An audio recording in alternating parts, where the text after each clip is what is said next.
कहानी है एक छोटे से गांव रामनगर की, जहां के लोग बहुत मेहनती थे। इसी गांव में रमेश नाम का गरीब किसान, जिसके पास बस छोटा सा ही जमीन का टुकड़ा था, अपनी पत्नी सीमा और अपनी बेटी बिंदिया के साथ रहता था। इनके पास पैसा तो कम था, लेकिन एक दूसरे के लिए प्यार और बिंदिया की कभी ना खत्म होने वाली भूख थी। इसी गांव में एक घमंडी सेठ था, जिसकी एक बड़ी बिरयानी की दुकान थी, जिसपे सेठ का चेला काम करता। सेठ की दुकान की बिरयानी का रेट हर समय ज्यादा रहता था, जिससे आम और गरीब लोग तो उसे खरीद ही नहीं सकते थे। उस पे ज्यादातर अमीर या मिडिल क्लास लोग ही आते थे। तो क्या गरीब का सपना उस शाही पतीले तक पहुंच सकता है? देखते हैं इस कहानी में। जी सुनिए, यहाँ खेत में काम करते करते तो मेरे पेट में चूहे कूदने लगे हैं। बिंदिया भी घर पर अकेली है। अरे सीमा, अभी तो 10 ही बजे हैं और अभी से तेरे पेट में चूहों ने खुदाई शुरू कर दी। अभी तो बहुत काम बाकी है खेत में, ये कौन करेगा? वो सब मुझे नहीं पता। अभी तो मुझे रास्ते में पड़ने वाली सेठ की बिरयानी की महक मुझे यहाँ खेत में याद आ रही है। सोचो, जब महक इतनी अच्छी है तो बिरयानी कितनी अच्छी होगी। मेरे तो मुंह में पानी आ रहा है। महक तो मुझे भी अच्छी लगती है, पर अभी मेरे साथ काम करवाओ। अगर इस बार फसल अच्छी हुई तो तुमको बिरयानी में ही नहला दूंगा। दूसरी तरफ सेठ की दुकान तो महक रही थी, परंतु सेठ की बिरयानी से ज्यादा तो सेठ के चेले का घमंड उबल रहा था। तभी रमेश अपनी पत्नी की छोटी सी इच्छा पूरी करने के लिए वहां पहुंचता है। अरे भाई, क्या ही बिरयानी बनाते हो आप। आपकी बिरयानी की महक तो दूर दूर तक फैली हुई है। अगर महक इतनी अच्छी है, वो बिरयानी का स्वाद तो बहुत ही स्वादिष्ट होगा। जरा हमें भी बताइए, एक प्लेट की क्या कीमत है? आज पत्नी का बहुत मन था आपकी बिरयानी खाने का। काफी तारीफ कर रही थी आपकी बिरयानी की। अरे पहले अपनी हैसियत देख, फिर मेरी दुकान पर आना। एक प्लेट 1000 रुपए की है। इतने में तो तुम जैसे लोगों का एक महीने का राशन आ जाएगा। ये अमीरों के शौक अमीरों तक ही रहने दो। अरे भैया, 1000 रुपए की एक प्लेट? ऐसा इसमें क्या डाल दिया है आपने? क्या इसके चावल की जगह कुछ और डाला है, या फिर आपने सोने का पानी मिला दिया है जो इतना महंगा बेच रहे हो? इसमें डालने वाला सामान बहुत ही अच्छी क्वालिटी का है, तभी मैंने बोला कि ये बिरयानी तुम जैसों के लिए नहीं है। चलो हटो यहाँ से, फालतू की भीड़ मत लगाओ। इतनी बेइज्जती होने के बाद रमेश उदास शक्ल लेकर घर आ जाता है। रहने दीजिए, आपकी उदास शक्ल देखकर मैं समझ गई। हमारे जैसे गरीब के लिए सेठ की बिरयानी खाना आसान नहीं है। हमारे लिए सिर्फ महक ही बनी है। नहीं सीमा, ऐसी बात नहीं है। वो थोड़ा लेट हो गया था, इसीलिए सारी बिरयानी खत्म हो चुकी थी, वरना मैं ले आता। तुम चिंता मत करो, मैं फिर कभी ले आऊंगा। अरे आप तो रहने ही दीजिए जी, आपको तो झूठ बोलना भी नहीं आता है। तुम्हारी शक्ल साफ बता रही है कि उसने तुम्हारे साथ सही व्यवहार नहीं किया है। मैं वादा करता हूँ तुमसे सीमा, एक दिन ऐसा आएगा जब तू और बिंदिया जितना चाहोगी उतनी बिरयानी खाओगी। मैं अपनी मेहनत से ऐसी बिरयानी बनाऊंगा जिससे तुम क्या, लोग भी सेठ की दुकान की बिरयानी का स्वाद भूल जाएंगे। ये मेरा वादा है तुमसे। अगली सुबह सूरज तो निकल आया, लेकिन बिंदिया की तबीयत खराब देखकर रमेश के चेहरे पर शाम हो गई। अरे जी, आज तो उठना भी मुश्किल हो रहा है, सिर घूम रहा है, जिसकी वजह से मैं तुम्हारे साथ खेत पर नहीं जा सकती हूँ। अरे पगली, तू चिंता मत कर, मैं सारा काम अकेले कर लूंगा। तू बस अभी आराम कर। तेरी तबीयत से जरूरी और कुछ नहीं है। मैं अकेले चला जाऊंगा, घर पे बिंदिया तेरा ख्याल रखेगी। पर अकेले काम करना तो बहुत मुश्किल होगा। धूप भी बहुत हो गई है। इतनी कड़ी धूप में अकेले कैसे काम करोगे? मेरा मन नहीं मान रहा है तुमको ऐसे अकेले जाते हुए देख, लेकिन आज मेरा शरीर बिल्कुल काम नहीं दे रहा है। अरे मैंने बोला ना, मैं अकेले कर लूंगा। तू बस खुश रह, इतना मेरे लिए बहुत है। अभी तो मैं जा रहा हूं, लेकिन शाम को तेरे लिए कुछ अच्छा लेकर आऊंगा। तू बस मेरा इंतजार करना। खेत में काम करते करते बहुत धूप हो चुकी थी, इसीलिए वो पास ही में एक पेड़ के नीचे बैठ गया आराम करने के लिए। तभी वहां रमेश के पास एक बूढ़ी अम्मा आती हैं। क्या हुआ? इतनी धूप में यहाँ खेतों में अकेला बैठा क्या सोच रहा है? तेरे चेहरे पर तो मुझे परेशानियां दिखाई दे रही हैं, जैसे तेरे साथ किसी ने कुछ बुरा किया हो। किसी ने बुरा तो नहीं किया अम्मा, पर एक गरीब की ख्वाहिश अधूरी रह गई है। मेरी पत्नी को बिरयानी बहुत पसंद है। उसने बस बिरयानी खाने की छोटी सी इच्छा रखी थी। पर मेरे जेब में इतने पैसे नहीं हैं कि उसे बिरयानी खिला सकूं। बस यही दुख है। अच्छा, इतनी सी बात पे मुंह लटकाए हुए बैठा है। तू तो मेरे बच्चे जैसा है। चल बेटा, मेरे घर चल, मैं बिरयानी बना कर देती हूँ। मुझे उम्मीद है तुमको जरूर पसंद आएगी।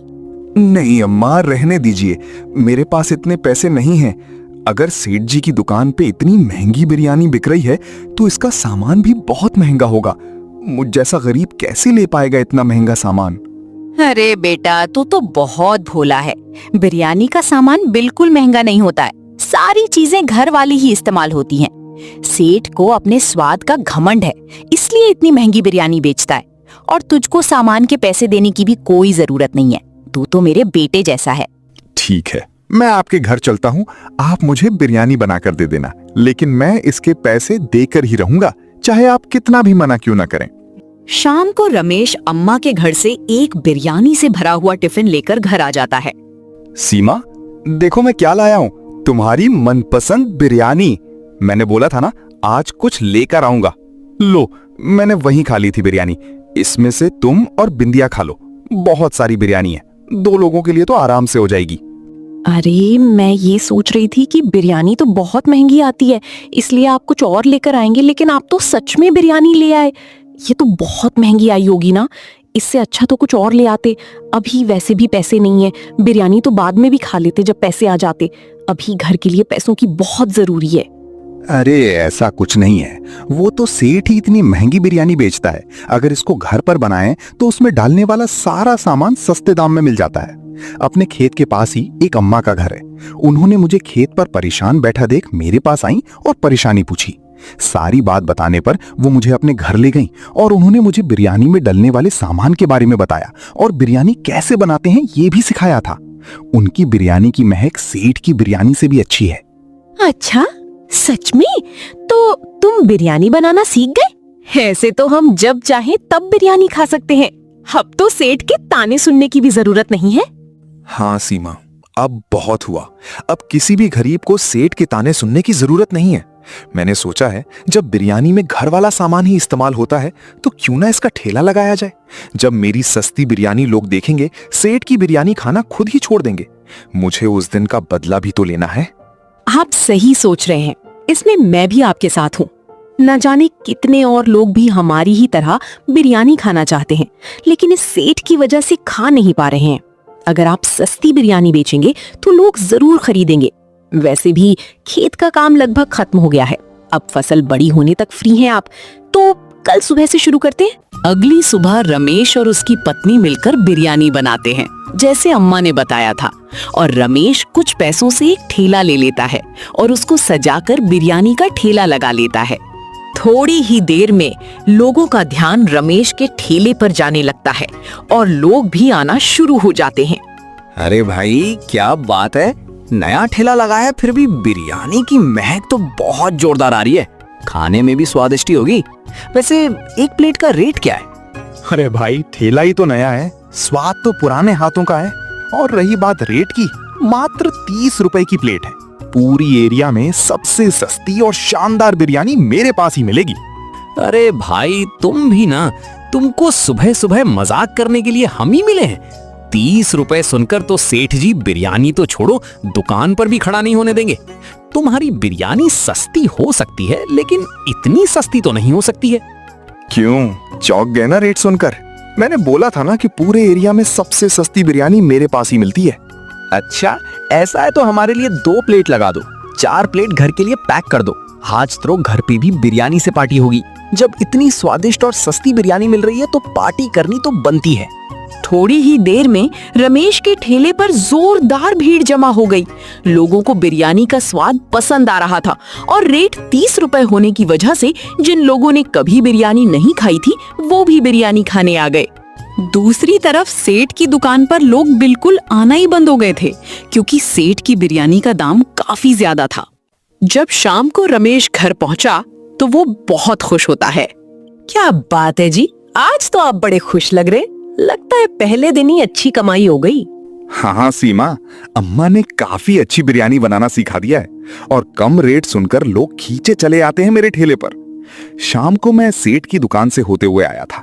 आज सेठ की दुकान पे काफी कम लोग थे जिनको मेरे बारे में शायद पता नहीं होगा, वरना ज्यादातर लोग तो पहले दिन से मेरे ठेले पर आने लगे हैं। मुझे आज भी याद है वो दिन जब उस सेठ के चेले ने मेरी बेइज्जती करी थी। अब मैं उसका बदला लेकर ही रहूंगा उससे। सेठ जी, अनर्थ हो गया, जल्द ही कुछ करना होगा। नहीं, आपको अपनी बिरयानी की दुकान बंद करनी होगी। अपने ही गांव के रमेश ने भी बिरयानी का ठेला खोल लिया है जिसपे वो 30 रुपए की बिरयानी बेचता है। उसको ठेला लगाए हुए बस 15 दिन ही हुए हैं, लेकिन उसने अपनी दुकान के ज्यादातर ग्राहकों को अपनी तरफ कर लिया है। अब कुछ ही गिने चुने लोग आते हैं जिनको उसके ठेले के बारे में नहीं पता है। ऐसा ही चलता रहा तो वो दिन दूर नहीं जब अपनी दुकान पर एक भी ग्राहक नहीं बचेगा। आपको कुछ करना ही होगा सेठ जी, ऐसे वो आपसे ज्यादा अमीर हो जाएगा। ये सुनते ही सेठ के पैरों तले जमीन खिसक गई। अच्छा, तो ये कल का लड़का धनराज सेठ को टक्कर देने की सोच रहा है, लेकिन इसको पता नहीं है कि ये आग से खेल रहा है। अब तक पूरे बाजार में मेरा दबदबा रहा है, मैंने चाहा है उसी रेट में बिरयानी बेची है, लेकिन ये लड़का सोच रहा है कि ये बिरयानी का रेट 30 रुपए करके मेरी दुकान बंद करवा देगा। कल ही 2 लड़के ले जाओ और इसको धड़ाओ, मुझे पता है ये फिर ठेला लगाने की हिम्मत नहीं दिखाएगा। अगले दिन जब रमेश बाजार में बिरयानी का सामान लेने जाता है तो सेठ का चेला 2 लोगों को लेकर उसे धमकाने चला जाता है। मार्केट में घुसने से पहले ही रोक लेता है। हे रमेश, यहीं रुक। बहुत होशियार बन रहा होगा ना, बिरयानी का ठेला खोलकर 30 रुपए में बेच रहा है। इस बाजार में बिरयानी का रेट मैं बनाता हूं और वही रेट चलती है, और तू ज्यादा होशियारी दिखा रहा है। होशियारी में नहीं, तुम दिखाते हो इतनी महंगी बिरयानी बेचकर। याद है जब मैं उस दिन बिरयानी लेने आया था तब तुमने मेरी कैसे बेइज्जती की थी? तो इसीलिए मैंने भी बिरयानी का ठेला खोल लिया। अब तुम्हारी बिरयानी नहीं बिक रही तो इसमें मैं कुछ नहीं कर सकता हूँ। लगता है तू ऐसे नहीं मानेगा। सुनो, तुम दोनों इसकी शरीर की ऐसी मालिश करो जिससे ये दोबारा ठेला लगाने और सेठ जी के किसी काम में दखल देने की कोशिश ना करे। सेठ के आदमियों से जोरदार मार खाने के बाद रमेश जैसे तैसे घर पहुंचा। वो बहुत दुखी था। अरे क्या हुआ जी? आप तो सामान लेने गए पर ये हालत कैसे हुई? और दुखी भी लग रहे हो, सामान भी नहीं लाए, क्या हुआ जी? सब खत्म हो गया सीमा। मेरे ठेले की वजह से सेठ की दुकान बंद होने की कगार पर आ गई थी, इसलिए उसने मेरा ठेला बंद करवाने के लिए अपने चेले और 2 लोगों को भेजा मुझे धमकाने। जब मैंने उनकी धमकी का विरोध किया तो उन्होंने मुझे बहुत मारा, इसलिए मैं सामान भी नहीं लाया। वो बड़े लोग हैं और हम गरीब, इसलिए उनका हम कुछ कर भी नहीं सकते हैं। आप चिंता मत करिए, भगवान सब कुछ देख रहे हैं। आप कुछ और काम कर लेना, देखना एक ना एक दिन सेठ को इसका पछतावा जरूर होगा। सेठ जी, काम हो गया। पहले तो बस उसको धमकाया था, लेकिन वो धमकाने पर भी अकड़ रहा था। उन दोनों से उसके शरीर की मालिश करवा दी। अब वो ठेला नहीं लगाने वाला। कुछ दिन तो उसे ठीक होने लग जाएंगे। अगर उसने फिर भी ठेला लगाएगा तो इस बार अच्छी वाली मालिश करवा दूंगा। वाह मेरे शेर, तुमसे मुझे यही उम्मीद रहती है हमेशा। आज तक तुमको जो काम दिया है वो तुमने पूरा जरूर किया है, शाबाश। ऐसे ही कुछ दिन बीत गए, लेकिन रमेश ने ठेला नहीं लगाया था। लोगों को उसकी बिरयानी की आदत हो चुकी थी। रोज उसकी बिरयानी की बातें उसी पेड़ के नीचे चलती थीं, जहां रमेश ठेला लगाता था। लोग उसकी बिरयानी के इतने दीवाने हो चुके थे कि वो लोग रमेश के घर जाकर पूछने का प्लान बनाते हैं कि वो ठेला क्यों नहीं लगा रहा है। फिर बहुत सारे गांव वाले इकट्ठे होकर रमेश के घर पता चरने चले जाते हैं। इतनी सारी भीड़ एक साथ उसके घर पर देखकर रमेश भी हैरान हो जाता है। क्या बात है रमेश, बहुत दिनों से तुमने ठेला नहीं लगाया है। हमें लगा कुछ काम है इसलिए कुछ नहीं लगाया होगा, लेकिन तुमको तो लगभग 15 दिन हो चुके हैं। हमको तुम्हारी बिरयानी का स्वाद लग चुका है, इसलिए पूछने चले आए। क्या बात है, कोई परेशानी हो तो बताओ, हम तुम्हारी मदद जरूर करेंगे। अरे भाई क्या बताऊं, कुछ काम नहीं था। जब से मैंने ठेले पर 30 रुपए की सस्ती बिरयानी बेचनी चालू की थी, तब से सेठ की दुकान पर ग्राहक जाना ही बंद हो गए थे, क्योंकि सेठ बहुत महंगी बिरयानी बेचता था। सेठ ने जलन से अपने चेले के साथ 2 लोग भेजे मुझे धमकाने। उन्होंने मुझे बाजार में घेर लिया और धमकाने लगे। जब मैंने उनकी धमकी का विरोध किया तो उन्होंने मुझे बहुत मारा और ठेला लगाने से मना कर दिया। अब बताओ, वो बड़े लोग हैं और मैं गरीब, उनके सामने कैसे टिक सकता हूं? इसलिए मैंने ठेला लगाना बंद कर दिया। अच्छा, तो ये बात है। लगता है सेठ को अपने पैसों और पावर का बहुत घमंड हो गया है। अगर कोई उसके विरुद्ध काम करता है तो वो उसे पिटाने लगा है। आज रमेश के साथ हुआ है, कल हम सबके साथ होगा। आज सही समय है सेठ का घमंड सही करने का। सभी लोग सेठ के घर चलो, आज उसे सबक सिखाकर ही रहेंगे। सारे गांव वाले गुस्से से भरे हुए सेठ के घर पहुंच जाते हैं और सेठ को गांव से ही बाहर निकाल देते हैं और रमेश फिर से ठेला लगाने लगता है।